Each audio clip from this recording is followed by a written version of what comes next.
negosiasi. Di dalam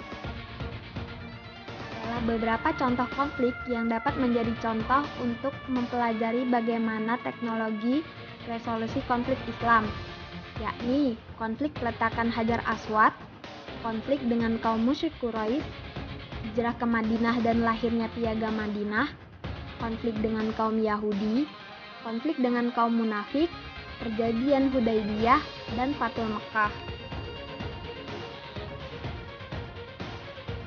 Pada masa kini, terdapat beberapa kasus yang menerapkan relevansi teknologi resolusi konflik Islam.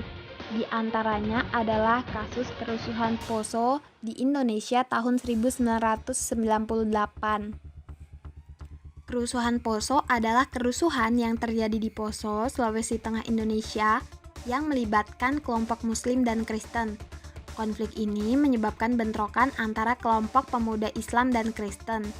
Beberapa faktor menjadi penyebab pecahnya kekerasan, termasuk persaingan ekonomi antara penduduk asli Poso yang mayoritas Kristen dan para pendatang seperti pedagang Bugis Muslim.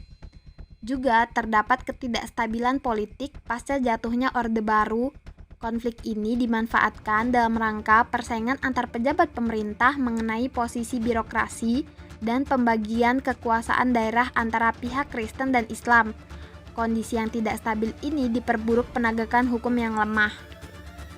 Kerusuhan Poso adalah kerusuhan yang terjadi di Poso, Sulawesi Tengah, Indonesia, melibatkan kelompok Muslim dan Kristen.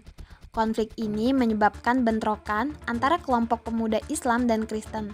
Beberapa faktor menjadi penyebab pecahnya kekerasan, termasuk persaingan ekonomi antara penduduk asli Poso yang mayoritas Kristen dan para pendatang seperti pedagang Bugis Muslim.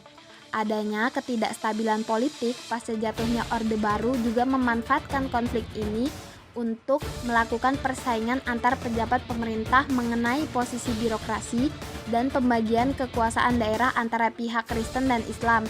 Kondisi yang tidak stabil ini diperburuk penegakan hukum yang lemah. Berikut adalah resolusi dalam penyelesaian kasus Poso 1998. 1. Penegakan penyelesaian masalah secara damai melalui dialog yang melibatkan semua pihak. 2. Memberikan transparansi hukum dalam penyelesaian konflik. 3. Pembentukan tim investigasi pencari fakta melibatkan ahli pada bidangnya. 4. Menghidupkan kondisi sosial dan ekonomi di Poso. Solusi konflik kerusuhan Poso memiliki kesamaan pola penyelesaian dengan nilai-nilai resolusi konflik Islam pada kasus peletakan batu Hajar Aswad. Memetakan konflik yang terjadi, menemukan pemicu konflik, sekaligus mengetahui kepentingan yang menyertai pertikaian. Dalam kasus peletakan batu Hajar Aswad, Nabi Muhammad menyadari bahwa jika kurang jeli dalam menanggapi konflik, maka yang terjadi akan lebih buruk dari sebelumnya.